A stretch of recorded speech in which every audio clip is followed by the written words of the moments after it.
అమ్మవారి యొక్క అనుగ్రహమునకు కారణమేమి? అమ్మవారి చూపే కారణము.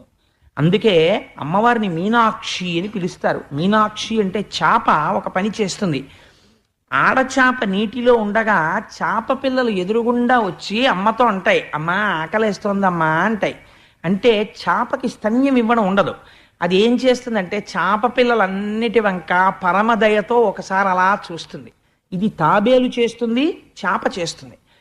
పరమ సంతోషంగా ప్రీతితో చూస్తుంది. చూడగానే వెంటనే చాప పిల్లలకి కడుపు నిండిపోతుంది. ఇలా చెయ్యగలిగిన శక్తి ఒక్క చాపకుంది. అందుకే అమ్మవారికి మీనాక్షి అని పేరు. మీరు ఒక్క స్తోత్రం సంతోషంగా చేస్తే అమ్మ పరమ సంతోషంతో ఇలా చూస్తుంది. అది చూడగానే మీ కోరికలు తీరిపోతాయి. అంతే. అంతే. అమ్మవారు చూడ్డానికి ఏం చేయాలి? అమ్మా అని ప్రీతిగా పిలవాలి.